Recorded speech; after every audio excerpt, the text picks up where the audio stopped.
நீங்க budget ஃப்ரெண்ட்லியாவும் best travel எக்ஸ்பீரியன்ஸையும் enjoy பண்ணுமா? யாஸ் tours தான் உங்களுக்கான பெஸ்ட் சாய்ஸ். யாஸ் டூர்ஸ்ல இந்த ஃபெஸ்டிவல் சீசனை முன்னிட்டு Bali, Mauritius, Vietnam, Cambodia, Dubai, Azerbaijan போன்ற international packages, Goa, golden triangle, Kerala, Rajasthan போன்ற டொமஸ்டிக் பிளேஸுக்கும் இப்போ பேக்கேஜ் பண்ணி தர்றாங்க. மேலும் விவரங்களுக்கு திரையில தெரிய எண்ணுக்கு போன் பண்ணுங்க. educoast.courses இவங்க தமிழ் உள்பட ரீஜனல் லாங்குவேஜஸ்ல டிஜிட்டல் மார்க்கெட்டிங் மற்றும் ஸ்டாக் மார்க்கெட் கோர்சஸ மிகவும் காம்படிட்டிவ் பிரைஸ்ல கொடுக்கறாங்க. இந்த கோர்சஸ் எல்லாம் நல்ல கண்டென்ட்ல அதுவும் தமிழ்லயே கிடைக்கிறது ரொம்ப ரேர். மிஸ் பண்ணாம கத்துக்கிட்டு லைஃப்ல டெவலப் ஆகுங்க. மேலும் இவங்க ரெஃபரல் ப்ரோக்ராம் மூலமா மற்ற யூசர்ஸ உங்க கோட வச்சு ரெஃபர் பண்ணா கோர்ஸோட ஃபீஸ்ல 25% உங்களுக்கு வந்துடும். மேலும் விவரங்களுக்கு திரையில தெரிய எண்ணுக்கு போன் பண்ணுங்க. நம்ம திரை விமர்சன நிகழ்ச்சியில இயக்குனர் சுகுமார் இயக்கத்தில் வெளியே வந்திருக்கிற புஷ்பா 2 த ரூல் படத்தை பத்தி பார்க்க போறோம். இந்த படத்துடைய கதையை பத்தி பார்த்தோம்னா, போன பார்ட் எங்க முடிஞ்சதோ அந்த இடத்துல தான் இந்த கதையும் துவங்குது. இந்த பார்ட்ல நல்ல படபலம், பணபலம், அரசியல் செல்வாக்கு இதோட இருக்காரு புஷ்பா. அதே வில்லன் தான் பகத் பாசில். அவருக்கு இவருக்கும் ஒரு வாக்கிய தகராறு இருக்குது. அது இன்னும் கொஞ்சம் மோதல் அதிகமா இருக்குது. இந்த சமயத்துல ஹீரோவுக்கு ஒரு சிஎம் பார்க்கிற ஒரு வாய்ப்பு கிடைக்குது.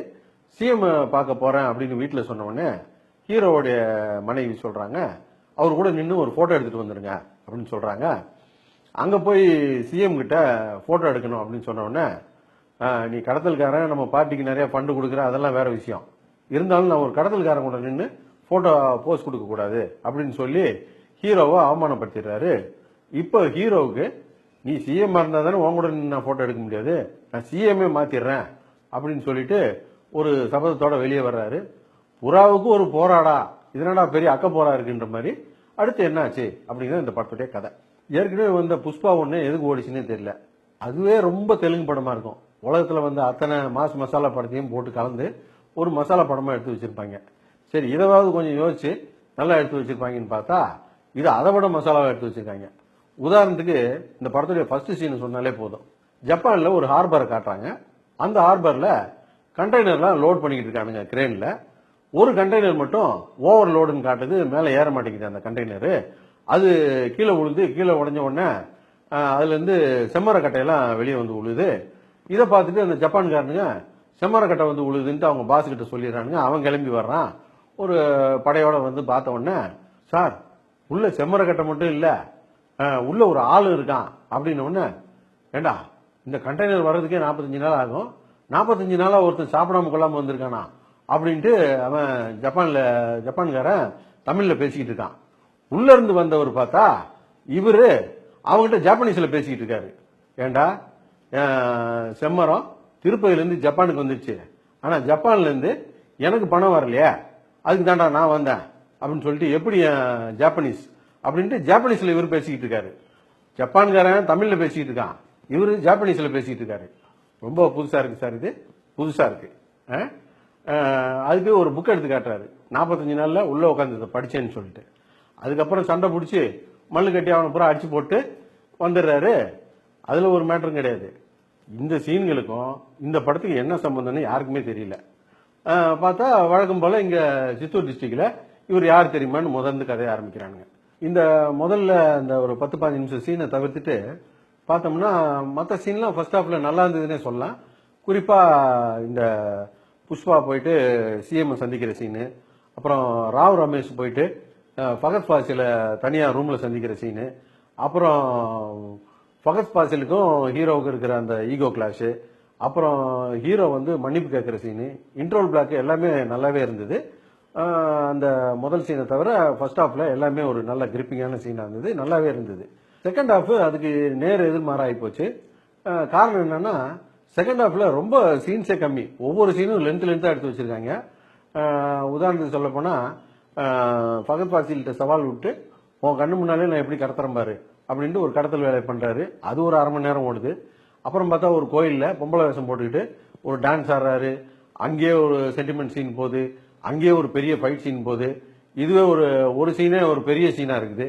அப்புறம் பார்த்தோம்னா இந்த படம் முடிவுல ஃபகத் பாசிலுக்கும் இவருக்கும் என்ன மோதல் எங்க போய் முடிய போகுது அப்படின்னு நம்ம நினைச்சுக்கிட்டு இருந்தோம்னா, அதெல்லாம் விட்டுவிட்டு எம்ஜிஆர் காலத்து குடும்ப சென்டிமெண்ட் படத்தை எடுக்க ஆரம்பிச்சிட்டாங்க.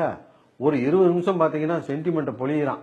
ஒரு பொண்ணை கடத்தி கொண்டு போய் வச்சுக்கிறானுங்க, ஹீரோ போய் சண்டை போட்டு காப்பாத்துறாரு. இதெல்லாம் வந்து ஒரு ஐதரலி காலத்து சீனு. அப்புறம் பிரிஞ்ச குடும்பம் ஒண்ணு சேர்ந்துச்சா இல்லையான்றது, இதெல்லாம் புஷ்பா படத்துக்கு தேவையா? இந்த படத்துக்கு இது கிளைமேக்ஸ் இல்லைல்ல. படத்தை எப்படி ஆரம்பிச்சோம்? ஒரு பெரிய கடத்தல்காரன், அவன் ஒரு டஃப்பான ஒரு போலீஸ் அதிகாரியை எதிர்த்து நிக்கிறான். இவங்க 2 பேருக்குள்ள மோதலா தானே படத்தை காட்டணும். அந்த கதையை தூக்கி ஓரமா வச்சுக்கிட்டு குடும்ப சென்டிமெண்ட் அது இதுன்னு போட்டு புதுசா ஒரு வில்லனை கொண்டு வந்து இன்ட்ரடியூஸ் பண்றாங்க. வில்லன் யார் தெரியுமில்ல? ஜெகபதி பாபு. அப்ப படம் எப்படி இருந்திருக்குன்னு பாருங்க. அதுவும் இந்த கிளைமேக்ஸ் ஃபைட் எல்லாம் பாத்தீங்கன்னா யாரை பார்த்தாலும் கழுத்தை கடிச்சு கரும்பி வச்சு போடுறாரு. குடும்ப சென்டிமெண்ட்டை பொழிஞ்சு அழகாசி படமா எடுத்து வச்சிருக்காங்க. வழக்கமா இந்த படங்களை சொல்லுவாங்கல்ல, இந்த மொத்த படத்தையும் ஹீரோ ஒரு ஆளே தன்னுடைய ஷோல்டர்ல தாங்கினாருன்னு. இந்த படத்துல நம்ம அதை ஒத்துக்கிட்டு தான் ஆகணும். தாங்கி தாங்கி ரொம்ப சைடு வாங்கிட்டு இருப்பாரு இந்த படத்துல. நிச்சயமா ஹீரோ பாராட்டி தான் ஆகணும். அது மட்டும் இல்லாம இந்த படம் டெக்னிக்கலா ரொம்ப ஸ்ட்ராங்கான படம். நல்ல ஒரு பிரம்மாண்டமான படமா கொடுத்துருக்காங்க. பிரம்மாண்டம்னா தமிழ் படத்து பிரம்மாண்டம் மாதிரி கிடையாது. மொத்த பட்ஜெட்டையும் ஹீரோ டெக்னீஷியன்லாம் பங்கு போட்டு மிச்சம் மீதி காசுல இந்த ஒர்க் ஃப்ரம் ஹோம் மாதிரி வீட்டிலே உட்காந்து கிரீன் மேட்ல படம் எடுப்பாங்கல்ல, அந்த மாதிரிலாம் எடுக்காம நல்ல லைவ் லொகேஷன்ல கிரௌடு பெரிய பட்ஜெட்ல படத்தை எடுத்திருக்கிறாங்க. பார்க்க பிரம்மாண்டமா இருக்குது படம். அந்த வகையில் இந்த படத்தை பாராட்டி தான் ஆகணும். இந்த ஃபர்ஸ்ட் பார்ட்டுக்கு இந்த பாட்டெல்லாம் பெரிய ஒரு பலமா இருந்தது. அந்த அளவுக்கு இந்த படத்துல பாட்டெல்லாம் பெருசா அமையல. இருந்தாலும் இது ஒரு ஓகே ரகமான பாட்டா இருக்கு. ஆனா எப்படி பார்த்தாலும் இது ஒரு டப்பிங் பாட்டு பார்த்த மாதிரி தான் இருந்தது. இது மொத்தத்துல இந்த படம் எப்படி இருக்கு அப்படின்னு கேட்டா, நம்ம ஏற்கனவே சொன்ன மாதிரி இந்த படத்துடைய ஃபர்ஸ்ட் பார்ட்டு எதுக்கு ஓடிச்சுன்னு தெரியல. அதை வெறும் வெத்து பில்டப்லேயே ஓட்டியிருப்பாங்க. அந்த படத்துடைய டைட்டில் வரும்போதே புஷ்பான்னு பேர் வச்சிருக்காங்க. இது வந்து ஹீரோயின் பேரா தான் இருக்கும். ஹீரோ வந்து புஷ்பா புருஷனா இருப்பாரு அப்படிதான் நினைச்சு போய் படம் பார்த்தா புஷ்பராஜ் அவர் பேரு. புஷ்பானா யாரு தெரியுமாடா? ஃபயர்ரான்னு உயிர் எடுத்தானுங்கல்ல. இதுல வந்து வைல்டு ஃபயர்ரா, இன்டர்நேஷனல்ரா, அப்படிரா இப்படிரான்னு வெறும் பில்டப்பா கொடுத்துக்கிட்டு இருக்கானுங்க.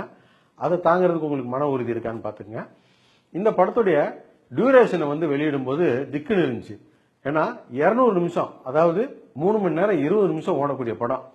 நிச்சயமா நம்மளை சாவடிக்க போறானுங்க அப்படின்னு நினைச்சுதான் இந்த படத்தை போய் பார்த்தோம். ஃபர்ஸ்ட் ஹாஃப் எல்லாம் பொறுத்த அளவுக்கு நிச்சயமா நல்லாவே இருந்தது. செகண்ட் ஹாஃப்ல ஒண்ணும் இல்லைன்னு வச்சுக்கோங்க. முழு படமா பார்க்கும்போது பெருசா உடம்பு வலியோ தலைவலியோ இல்ல. ஆனா மொத்த படத்தையும் பார்த்து முடிச்சதுக்கு அப்புறம் ஏன் இந்த படத்தை பார்க்கணும் அப்படிங்கிற எண்ணத்தை தான் ஏற்படுத்துச்சு. அதுக்கப்புறம் உங்க இஷ்டம். நட்டி நட்ராஜ் நடிப்பில் சீசா ஜனவரி 3 முதல் திரையரங்குகளில். ராஜேஷ்குமார் வழங்கும் ஆன்சன் பால் ரெபாஜான் நடிப்பில் மழையில் நனைகிறேன் டிசம்பர் 12 முதல் திரையரங்குகளில். சித்தார்த் கருணாகரன் மாறன் பாலசரவணன் நடிப்பில் மிஸ் யூ டிசம்பர் 13 முதல். மிர்ச்சி சிவா கருணாகரன் நடிப்பில் சிவி குமார் தயாரிப்பில் சூதுகவும் 2 டிசம்பர் 13 முதல். சமுத்திரக்கனி நடிக்கும் திருமாணிக்கம் டிசம்பர் 20 முதல் உங்கள் அபிமான திரையரங்குகளில். Brought to you by Yas Tours and Travels and EduQuest online courses.